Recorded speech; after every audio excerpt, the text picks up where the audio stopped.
Hello, hello, hello. Y'all come on in, come on in, come on in. It is 6:30. It is Saturday, and it's time for our show. It is time for our show. Are you ready? Are you ready? Are you ready?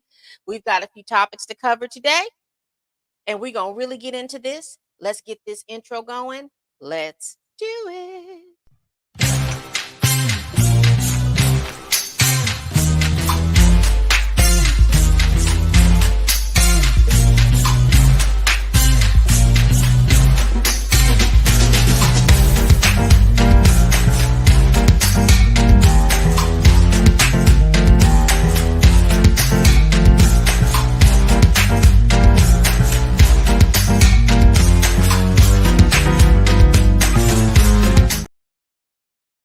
Good morning, good afternoon, or good evening. This is Pamela, and you are watching Pam Entertainment TV, where we review movies, television series, and incidents in pop culture. Welcome to the second installment of Stunts, Shows, and Shenanigans. Baby, this is where we go over the weekly news and figure out who is doing a stunt, who is doing a show, or who is in straight, unmitigated shenanigans. Y'all hit that like button. That is your entrance fee. That is your ticket fee for you to come in. Please hit that like button and share this video if you care. Also, subscribe. Once you subscribe, you'll be open to a plethora of videos that I have done on movie and television reviews and a lot of my pop culture chats, which a lot of you all have come in here for. All right, people, you saw the topics that we're going to be going over today. So let's get into our very first topic. I'm going to share my screen.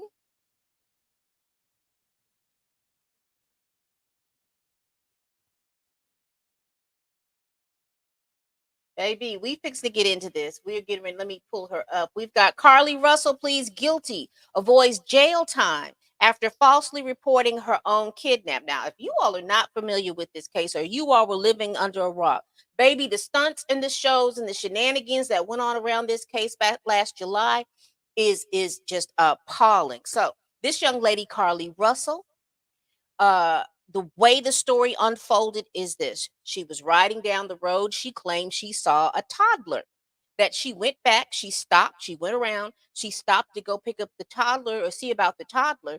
And then by the time that the police came 5 or 6 minutes later, old girl was gone. Where'd she go? We don't know. She still hadn't really told where she went. She was gone. She was gone for a weekend.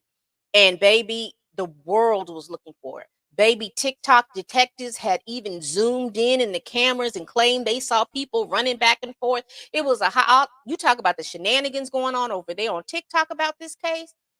You started hearing different things. Also, about this case, the level of support that the people were giving for her family, as they should have. There was a young lady, because I live in Alabama. I don't live in Birmingham, Jefferson County type Alabama. But if you all remember, a few years back, maybe 2 or 3 years ago, there was a young lady out of Lee County that was kidnapped at the gas station, and then they found her unalive. Well, her mother, who had garnered so much cachet with politicians and the media and community activists and community services, she lent her all of her cachet to help this family find Carly. Ended up, Carly was somewhere in a hotel sitting back eating hot Cheetos and Funyuns while all of this was swirling around. Now, why she did what she did, we don't know.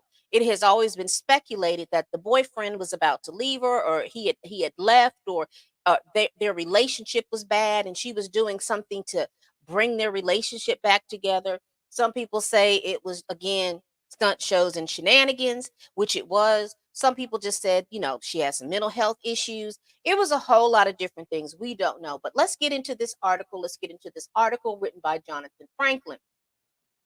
It says Carly Russell, the former Alabama nursing student who went missing for 2 days last year after telling 911 she found a stranded toddler, has pleaded guilty to criminal charges related to falsely reporting her own kidnapping.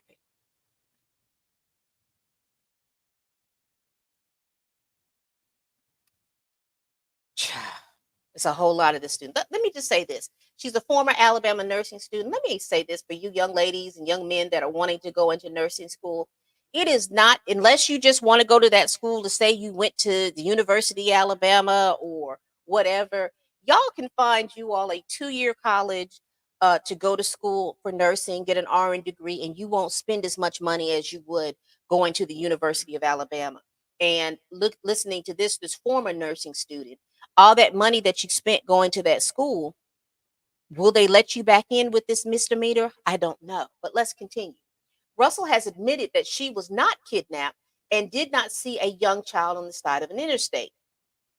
In a Jefferson County, Alabama court Thursday, Russell pled guilty to 2 misdemeanor counts for filing a false report. She was ordered to pay nearly $18,000 in restitution. $18,000 in restitution, y'all. And was sentenced to 12 months of supervised probation, community service, and evidence of continued mental health counseling.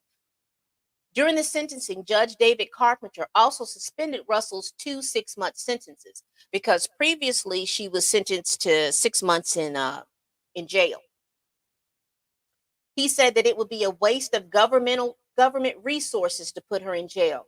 One of the most expensive things the government does is incarcerate people. This is the judge talking right here. This is a judge talking. We need to reserve our jail for people who are genuinely a threat to the community, he said. Although we are very upset about what you've done, you're not a threat to the community. For the first time, the 26-year-old spoke in court and tearfully apologized to the community for her actions last summer. Now this is her speaking, and I quote, I made a grave mistake while trying to fight through various emotional issues and stress, Russell said, while addressing the judge. I'm extremely remorseful for the panic, fear, and various range of negative emotions that were experienced across the nation. I want to specifically acknowledge and take accountability for the pain and embarrassment that I inflicted upon my family, my church family, friends, neighbors, community, and all of those who were directly involved in the search efforts for me. And you remember I talked about that the mother of the young girl that was slain. She was out there. Hold on, y'all. She was out there looking and searching for her as well. Russell was ordered to attend a review hearing in October, so that's what, about 6-7 months away from now, which will follow up on the amount of restitution that has been paid and the community service she had served. State prosecutor Clark Morris argued during the sentencing that Russell should be given jail time despite the charges being misdemeanors. This case has always been about the respect for law enforcement, and respect for this community as a whole. Miss Russell faked a kidnapping, duped the community, and contrived the situation. We judge still don't know to this day where she was and how she got there, what she was doing, and with whom she was doing with. And the world may never know. Remember, how many licks does it take to get to the center of a Tootsie Pop? You're never gonna know that. And this goes into what happened. She went missing on July 13 after telling 911 dispatchers that she found a toddler wandering on the side of the interstate. According to the police, one officer arrived on the scene and Russell and the child were nowhere to be found. Her car, wig, cell phone were found on the road. It remains unclear why she fabricated a story about a stranded child and why she went off the grid for 49 hours. Russell's disappearance and the mysterious circumstances around it made national headlines before she returned home 2 days later on July 15th. At the time of the incident, Russell told detectives that she was kidnapped by a man who emerged from the trees near her car, where she got out to check on the toddler. She also told detectives that she was blindfolded and taken to a house where she was forced to get undressed. Russell told detectives that she managed to escape the next day and ran through the woods until she emerged near her house. Child. Child. Baby, you talk about, if I had started this show, that would have been stunt shows and shenanigans. Because, honey, she pulled that big old stunt about lying about this baby be on the side of the road. Again, I talked about these TikTokers out here zooming in on the camera footage that they had on the interstate, looking at little blurbs and specks and assigning them to be images of people and all kinds of stuff like that. Baby, the show that happened, because everybody and their grandmother was out there looking for this young lady. You had people literally panicked. And then you started hearing all the shenanigans, like she's at this hotel. Someone saw her at a hotel, the Red Roof Inn. Someone saw her someplace else. And how did somebody drop you off somewhere near your home? The stunts, the shows, and the damn shenanigans on this case, y'all. What do y'all think about this Carly Russell case? What do y'all think about this? Is this going to be today's winner of the stunt shows and shenanigan contest? Let's continue. Let's continue. Let's continue. Now, this story is really this is a side story, but I did want to kind of go over this side story because let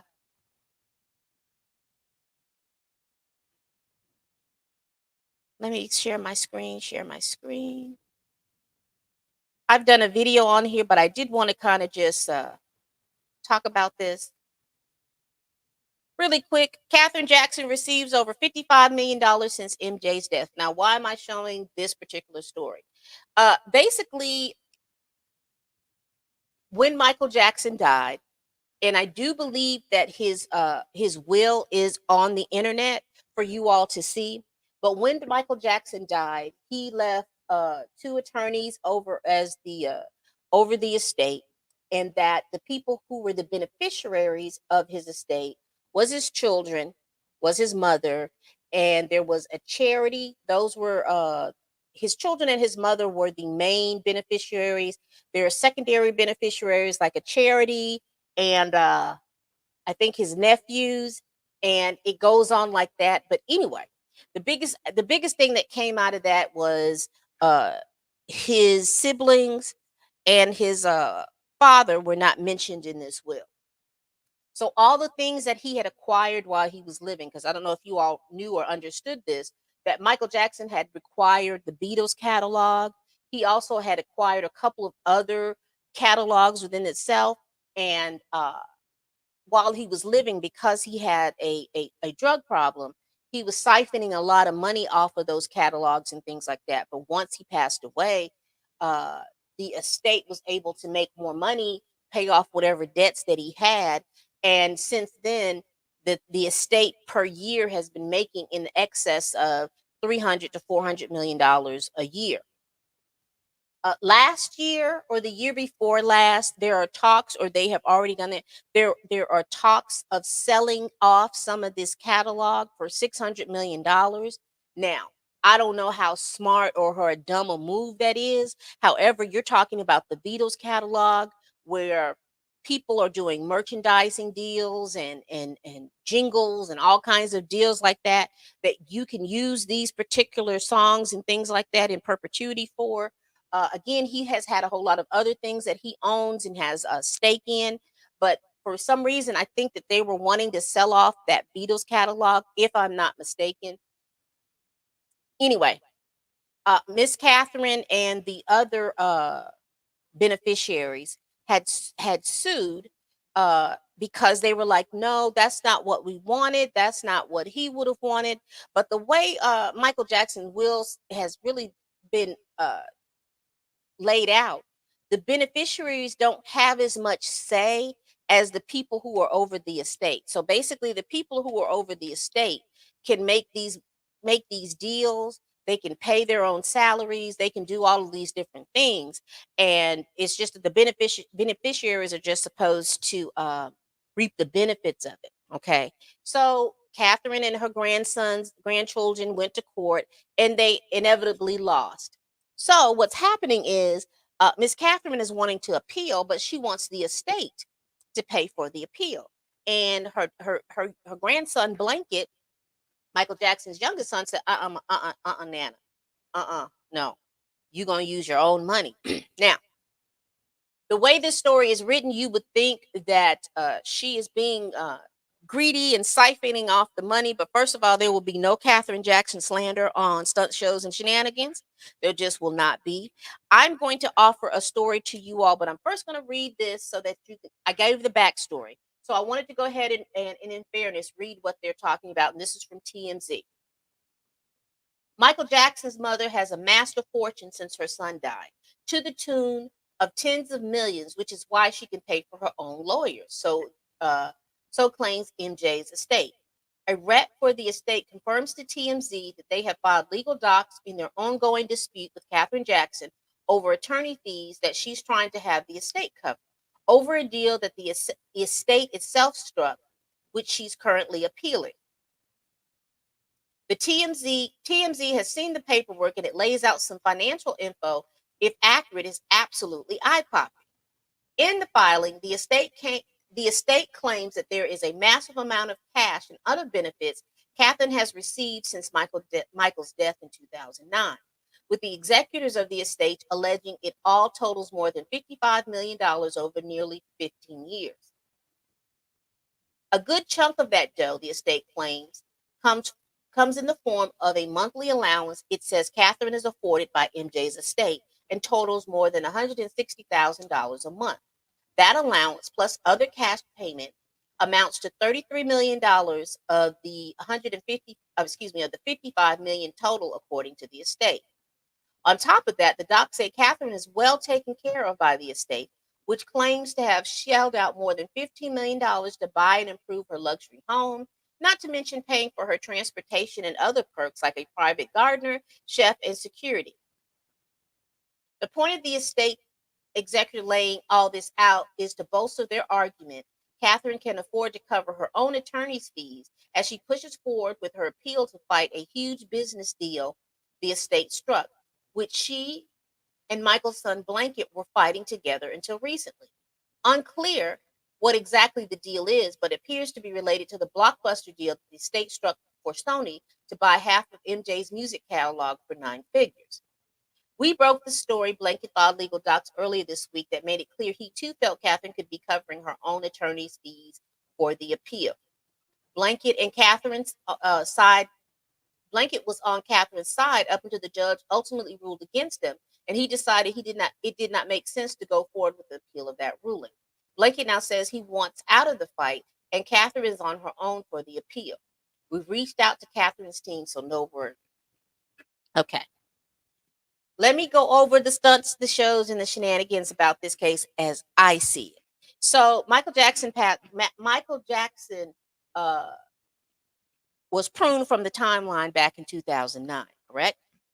A couple of years later, after the pruning from the timeline, there was an incident where Paris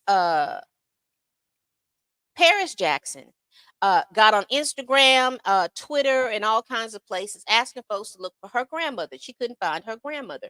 Where was her grandmother? And she kept saying that she's been held hostage, or people were taking over her home where she lived at, and she didn't know who they were. Well, anyway, I'm gonna sum up all those stunt shows and shenanigans. What happened is that Jermaine and Randy Jackson had gone into the home that Catherine Jackson shared with the children, because at that time they were minors, went into the home and decided to fire all these people that she had hired to help take care of the children. They were hiring their own people because they were saying that they felt like they needed to be over Miss Catherine's money, because at that time they tried to say that Miss Catherine wasn't in her right mind. Now, mind you, here's the stunt. Those were the shows. Here's the stunt. They come to the house. They come and pick their mother up saying, "Oh, we're going to take you out to the Arizona desert, and we're going to, you need to rest. You need to be out from around the kids for a little bit. We're going to take you to the desert. You can spa treatment. We can get you all of this in here." So while she was there, they were working, the staff of this resort was working in concert with those two, that there be no TV in Miss Catherine's room, there will be no telephone in Miss Catherine's room. So she was basically kept away from the outside world, so she couldn't see what was going on. So she didn't know that they had then went in and fired everybody that she had hired to take care of the kids. She didn't know anything about the kids being on Twitter, trying to figure out where she was.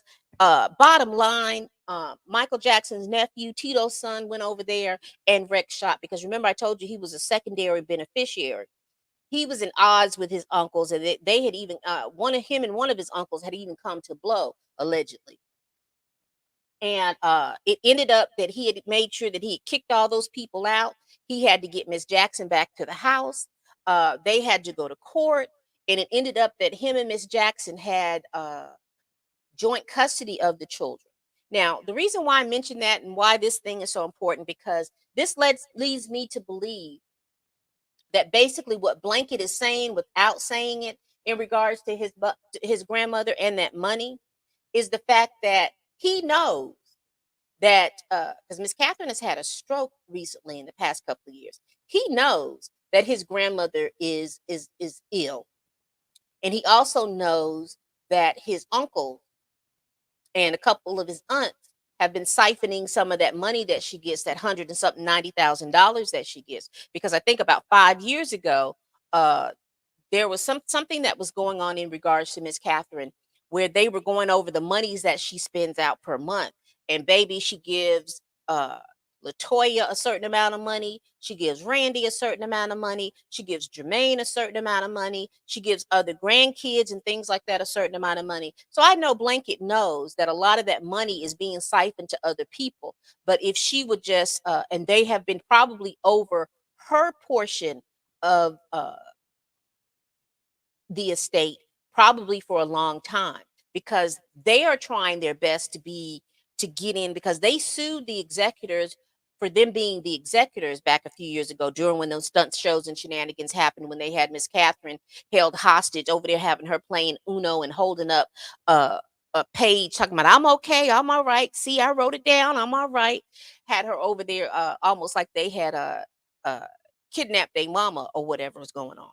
So I mentioned that the way that this article was written, it was like it was making the sound Miss Catherine was greedy. There will be no Miss Catherine Jackson slander. Not at all. Not at all. But I do think that Blanket sees the fact that his uncles and his aunt are getting her money, and that she does have enough money to do, if she wants to do the appeal, she has more than enough money to do the appeal. And he is making everybody know and notice that it's not his grandmama, it's definitely his uncles and things like that.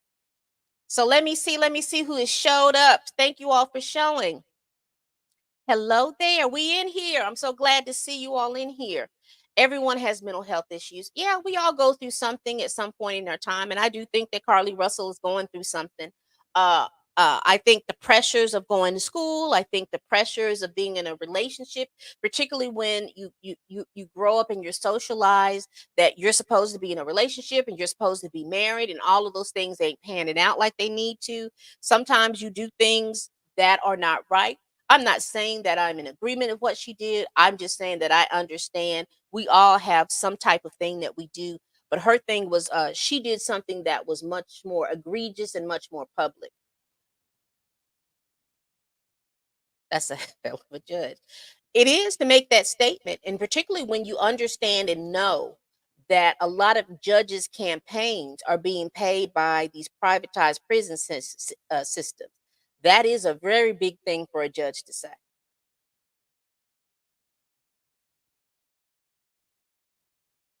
Yeah, she knew. I think that they knew. I think that they knew that she was under a lot of pressure. And also, quiet as it's kept and loud as I'm about to say it, they probably put her under a lot of that pressure. I did the same thing. And all right. Hey, Dre, money is money's in the merchandise. Okay. All right. So let's continue. Let's continue. Let's continue. Let's continue. But I did want to bring that story out because if you all don't understand that there was a lot of stunt shows and shenanigans in that family in regards to Michael Jackson's estate, I think that that will is, first of all, make sure that you all get your estate planning, get it done. Uh, it may cost a little money, but I'm telling you, it is going to save your family and all this stuff kind of headache, and it to save the from the state getting all of your doggone money that you work so hard. Let your family uh live off of it if they can. But there's a lot of stunt shows and shenanigans in that family in regards to Michael Jackson's money. And like I said, he has his money set up that his mother, until her death, she is going to receive that money. But when she dies, it reverts to the rest of the other people in there. And then one of those secondary uh, beneficiaries moves up. So All that to say, them brothers are not getting that money. So they need to be making sure that Miss Catherine stays as healthy as she can, because once her health goes down, they're no longer going to have access to her money. So let's continue. Let's continue.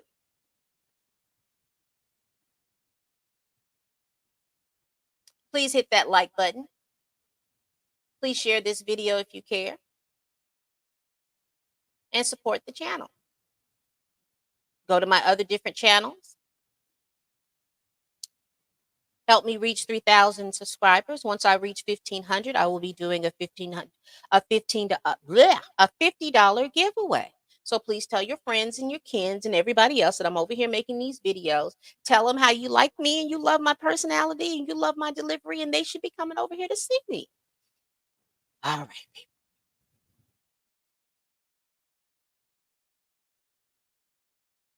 Let's get into this next story. Let's get into this next story.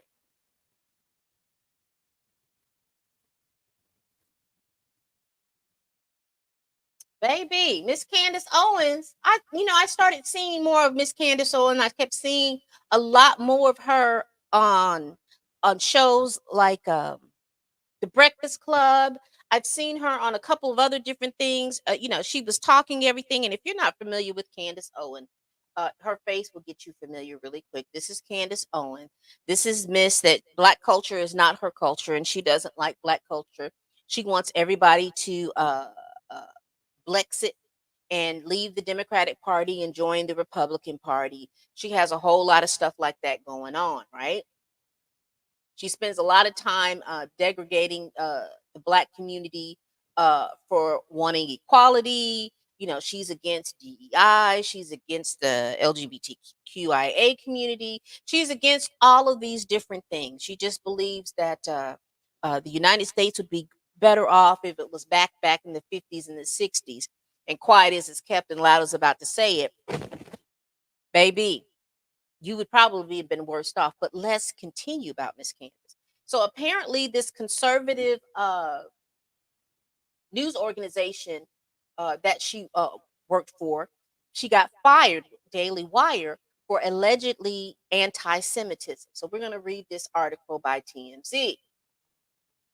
Candace Owens was fired from her hosting job at the Daily Wire because her bosses were fed up with what they viewed as her repeated promotion of anti-Semitism. Now, what they're saying is the fact that Candace Owens was calling out the genocide of the people at the Gaza Strip, the Palestinians on the Gaza Strip.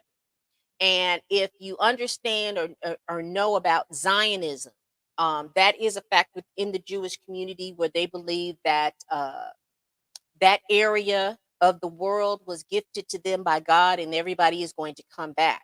But they never were actually there. The people who were Palestinians and other people, uh, uh, Arab nations and things like that were there. So they came and they booted those people out, and they have been uprooting them from their home, and then they've been choking them out. So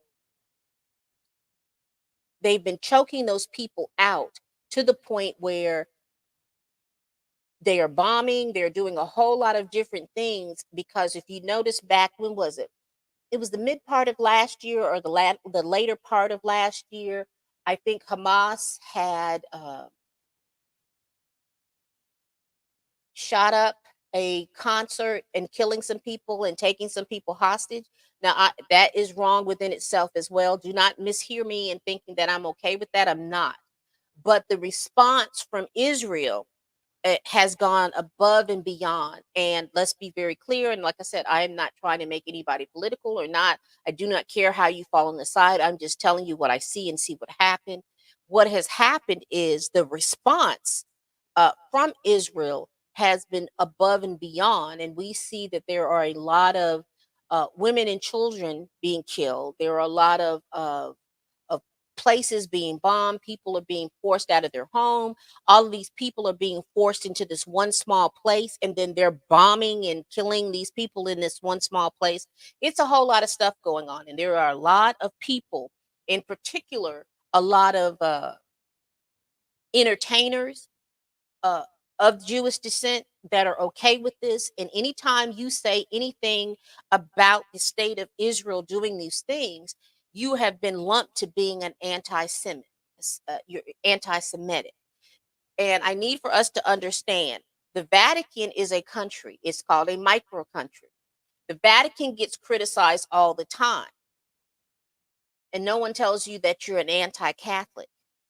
What it is that if you are a state, if you are considered to be a sovereign state, and what Israel considers itself to be a sovereign state, if you make policies and procedures and things that you do under the guise of that state, people have a right to be able to praise or to criticize you without saying that you are against a whole community.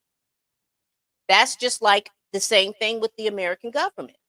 The American government can do all of these things, right, wrong, or indifferent. No one is talking about we're anti this or anti that because they're criticizing the American government or criticizing the Russian government or criticizing the government of Iran, Iraq, or Kazakhstan or Uzbekistan, criticizing India, criticizing African countries, criticizing Kenya, criticizing Nigeria, criticizing Ethiopia, criticizing the people in the Republic of Chad. You can criticize these states because they are sovereign. And if they're doing something that's untoward for the population, you can criticize those things, but you're not anti all of those people. So let me go on. She was fired from her hosting job at the Daily Wire because her bosses were fed up with what they viewed as her repeated promotion of anti Semitism, TMZ has learned. The conservative media company announced Friday morning that it was parting ways with Candace. And while there's no official reason was mentioned, sources with direct knowledge tell us that it was squarely over what the Daily Wire honcho saw as anti Semitism, and the firing went down earlier this week. Candace and fellow Daily Wire host Ben Shapiro have had a very public feud recently on social media over their opposing views on the Israel-Gaza conflict. And we're told the last straw for the Daily Wire was her March 8th appearance on Fresh and Fit podcast. And let me get back up here and let me just be very clear about this. So y'all gonna get enough, whether you are someone like Candace Owens, whether you are someone about somebody else.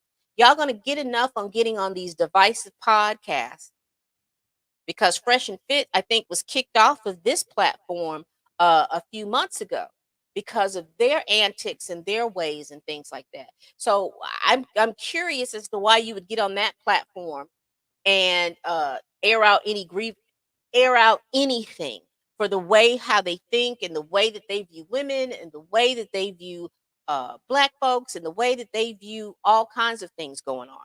They are very problematic over there, but you went over there. But we'll continue, Joe. We'll continue.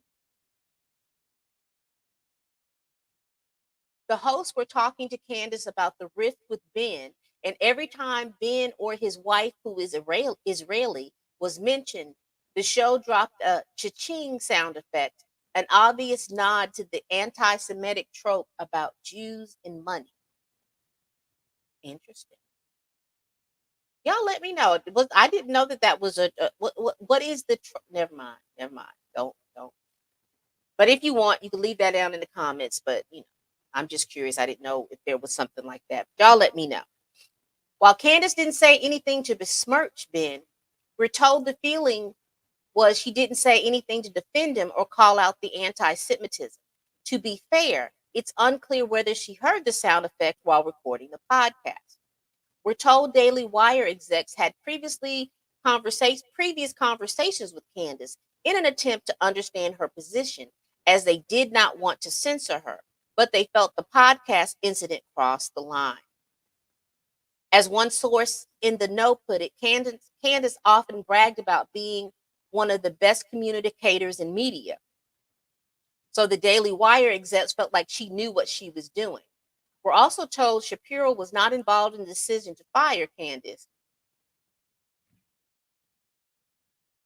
Mm-hmm. Mm-hmm.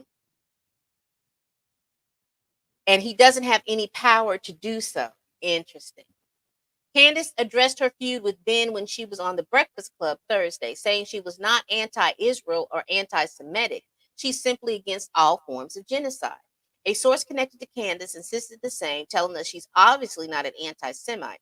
We have reached out to the Daily Wire and Candace rep for comment, but there was no word yet. What do y'all think about that story? Because one of the things I find that follows her, she claims that she's the best communicator and things like that. Do you think she's going to come back and pander to the Black community of women, community of all these people that she has had angst about? Because I found it to be odd to see her. I didn't watch the whole thing because I don't follow her like that. But I thought it was odd that she was on the Breakfast Club when she had so much issues and problems with the Breakfast Club. So I'm curious as to where she's going to go next. Where is her grift going to take her? Because she say she's one of those people that will say for pay. And what I mean by that, she'll take whatever stance as long as she's going to get paid for it. Do you think there's somebody going to pay her to have a pro black, a pro African American, a pro African diaspora stance? You think that she's going to do that? That's going to be interesting. But wherever she goes, there's always shenanigans that are going to follow her. Always going to be shenanigans. Always, always, always, always. What do you all think about that story? A mess. A mess. So we've talked about old Carly. We've talked about Candace. We've talked about Michael Jackson. Baby, let's get into this. This is another side story, but I do want to talk about this story because you talk about the stunts and the shows and the shenanigans that have gone on the past couple of weeks about this story. Now, I don't follow these people. I don't follow the royals. I don't follow Kate. I don't follow William. I didn't follow Queen Elizabeth when she was living. I don't follow King Charles and Camilla. I didn't follow Diana that way. Harry or Meghan as well. I know them because, honey, they are part of our lexicon, whether we want to realize it or not. But baby, everything culminated this yesterday with Kate having to come out and to announce that she is has been diagnosed with some form of cancer. Now, why was all of that important? Why is this such a stunted show? Honey, this is a case study in stunts shows and shenanigans. So this is an article from USA Today.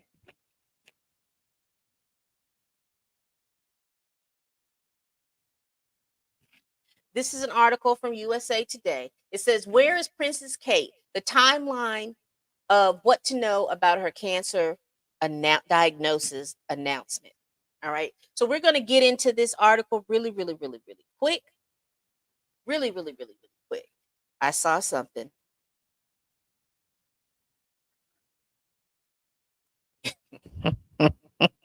Mm, Tracy, if Candace Owens ends up on Club Shay Shay, I'm gonna watch it just to see her drink and to see her converse with Shannon Sharp. I would it would tickle my soul to see that, to see what she would say about Shannon Sharp and all the things that he got going on. It would tickle my soul. But anyway, let's get on over here to Kate. Y'all make sure y'all hit that like button and make sure you share this video if you care and leave your comments below. I do read and I'd love to see them. It says here, Princess Kate has been diagnosed with cancer after weeks of questions about her personal health and privacy. The Princess of Wales first fueled rumors surrounding her royal role in January when the palace announced she underwent abdominal surgery. So here's what happened. The last time people physically saw her, or the public physically saw Kate, was back in December. They announced that she was having some sort of abdominal surgery, that she was going to be down for a few months. I think it was up to Easter, so she wasn't going to be doing her royal duties at that time. So people were okay. They let that smooth. They let that slide. And then there was rumors about her health and what was going on. And people were questioning because in the day and age of lasers and all kinds of surgery, people were like, well, what kind of surgery will keep you down for 3 or 4 months? Well, it just depends. Everybody doesn't respond to different surgical techniques the way other people do. Some people can have major surgery and be up and about in about 3 or 4 days, where some people can have major surgery, the same major surgery. It'll take them a couple of weeks. It just depends on the person. Baby, before you knew it. People were doing all of this talking, all of these conspiracy theories. And baby, if you follow what's her name? Tissa Tissa Tales here on YouTube. She's one of those royal followers, baby. She had a conspiracy every day up until yesterday. Every time you turn around, there was some kind of conspiracy she was going over. On TikTok, honey, they had talked about this woman had been pruned from the timeline, and that Kensington Palace had put in a doppelganger for Kate. Honey, every time there was a picture or something shown, people were taking that picture against old pictures that she had, saying that it wasn't Kate. It was a whole lot of stuff out here going on. And then that culminated into a couple of weeks ago when when they put out a picture or a happy Mother's Day picture, because Mother's Day in England is different from when Mother's Day is here. I think Mother's Day is in March in England, and Mother's Day here is in May. She put out a photo, and baby, they went through that photo and found that photo was so photoshopped and not real, that the AP put out a kill notification on there, and they said that those things are very rare. And that was basically because they said that there's nothing in that picture that was real enough for them to say that this was that they could stand behind this picture, saying that that was Kate on that day at that time when they said that she took that picture. Now, the shenanigans, the stunts that were going on is the fact that Kensington Palace put that picture out. And then once they were called on it, they decided to throw poor little Kate up under the bus. Now, do not mishear me. All those people over there, they do what they do. They say what they say. They stand beside and stand 10 toes deep and all the things that they talk about, right? So I wasn't looking at poor Kate on that. What I was looking at is how the tables have turned. You remember how everything was Megan's fault, and now how you see Palace is making it Kate's job to satiate the public. But that's what they get paid for. There's no reason why that press corps, that Kensington Palace press corps, wasn't putting these stories out in a way that would appease the public, but also allow this woman to have her privacy. Okay. Because I am quite sure that she's dealing with a situation, having a cancer diagnosis. And if you've had anybody in your family that has had cancer diagnosis, you will know that uh, that initial time period after you find out is one of bewilderment, one of anger, one of resolve, one of figuring out that, hey, I may not be here in a couple of years. Everything gets to be sounding very finite. And I'm someone who has experience. My father passed away from prostate cancer back in 2020. So all of those things kind of happen as a family and things like that. And also, allowing people to be able to talk about their diagnosis when they're ready. So it seems to me that Kensington Palace should have shielded this woman and should have done it in such a way that, again, would have appeased the public and also would have afforded the privacy, but they didn't. So then all the shenanigans happened. Here we have again. If you watch Tissa Tales, I watch her. She covers a lot of celebrity news and everything like that, but she's also a royal watcher. But baby, she was getting into conspiracy theories and things like that I was too tickled. But anyway, shout out to her. But they should have shielded this woman in a way that she should have been able to talk about this with her family without all this other stuff, because the stunts and the shows were all of a sudden William is supposed to be having an affair with I'm saying Lady Danbury, but I know that she's Lady of Cholmondeley or somewhere like that. He's supposed to be having an affair with her. Some man in the family had pruned himself from the timeline. They're saying that he was supposed to have been uh, having an affair with Kate, but then I do believe that he was supposed to have been going with Kate's sister. They started talking about the abdominal surgery that she had nothing to do with anything. They said that they were talking about saying that she had a baby and the baby was put up for it. Was a whole lot of stuff they were going on talking about Kate.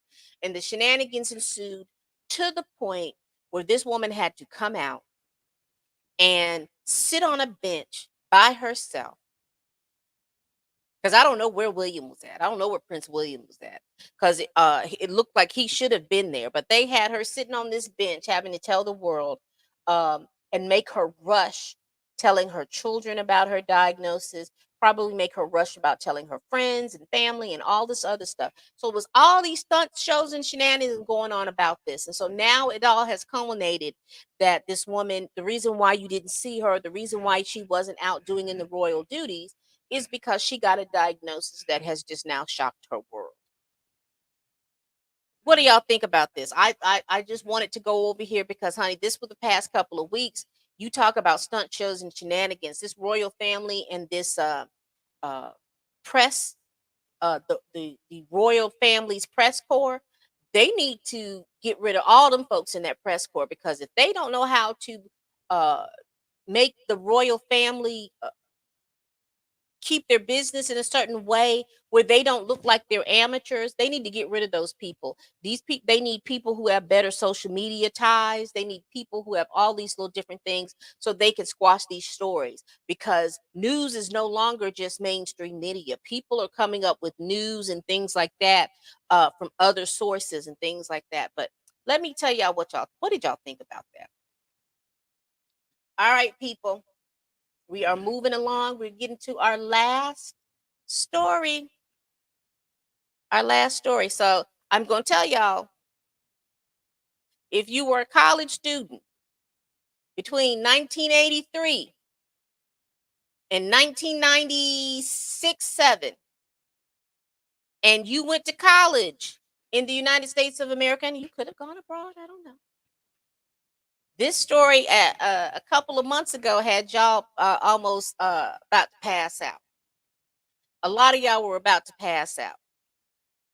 I did a couple of shorts about this on here on YouTube, and the amount of responses I got from folks that felt like they was about to pass out.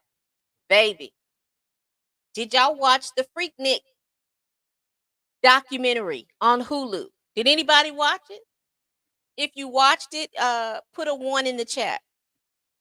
If if you watched the Freaknik documentary, because once this thing was come out, you had folks I had college folks that I went to college with, that I went to different colleges and stuff like that, talking and asking them. So full disclosure, I went to Freaknik in '88, and I got caught up in Freaknik in '94. So when I went, the time that I went, I had a ball. Everybody was Piedmont Park was jumping, and we had a nice little time. It wasn't like they as it started to wane down. It was a nice little party. It was a nice little thing. But I like the fact that they talked about this documentary about Freaknik and how it came about, and ultimately what it was, what was its demise. And two things that stood out to me about that. Um, was the fact that the Olympics was coming, and Atlanta was trying to get ready to be on this world stage for the Olympics, and where they was making good money with people coming in for Freaknik, they knew that they were going to be making a whole lot of money with the Olympics coming in. So it was dollars and cents. Also, you had a lot of debauchery that started coming out towards the end. And with the because if you're not really familiar with Freaknik, Freaknik was a it was they used to call it the Black College Student Spring Break. everyone would head to Atlanta because there were going to be concerts, there were going to be people selling merch, there was going to be like a whole picnic, there was food, there was alcohol, there was all kinds of stuff. Like the people would go to Daytona Beach or Miami, Florida or anything like that. All black college students went over to Atlanta. And that was big and heavy for about 10, probably about 10, almost 12 years, up until about, what was it? I don't know when Freaknik ended. I just know that when I got caught up in Freaknik about 94, uh, me and my friend went to a basketball game.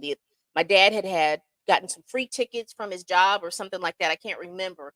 And so he gave them to me and my friend, and we was like, "Oh yeah, we gonna go." And we got our room. We went to the basketball game, but we started noticing the traffic was so bad.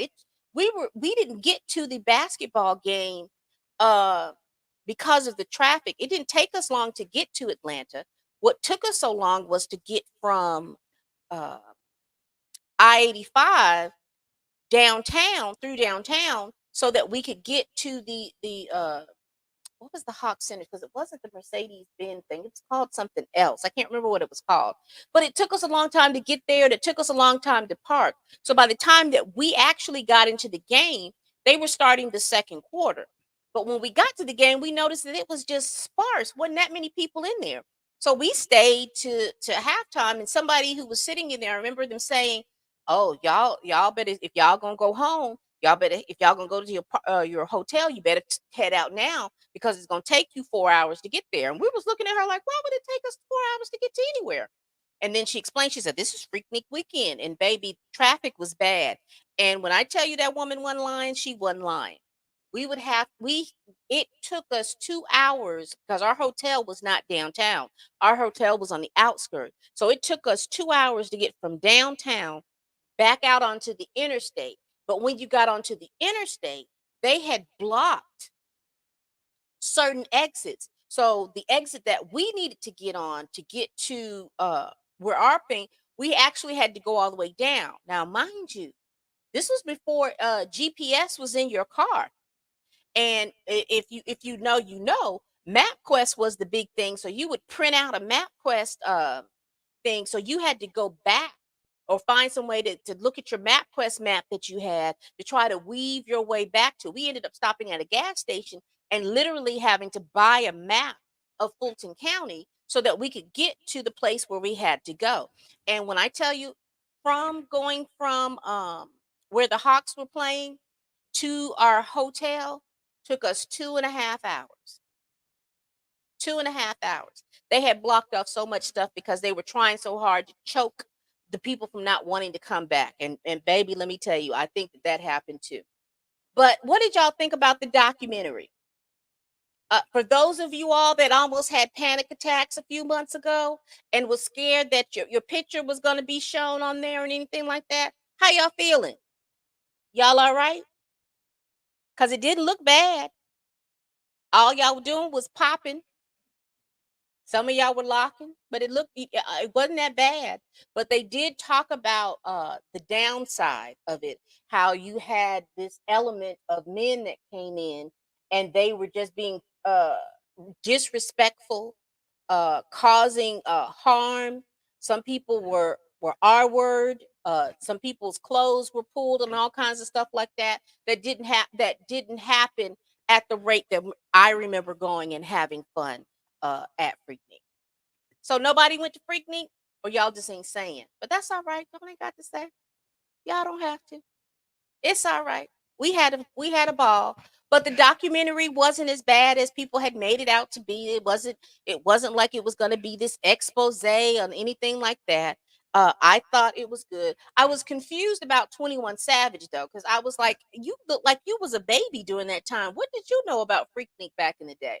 I do understand also that they're trying to recreate it, but I don't know if they're going to be able to recreate it in the way it was created before, because now it seems like they're trying to recreate it to as a money grab versus having for black college students back in the 90s and in the 80s to have some place to go.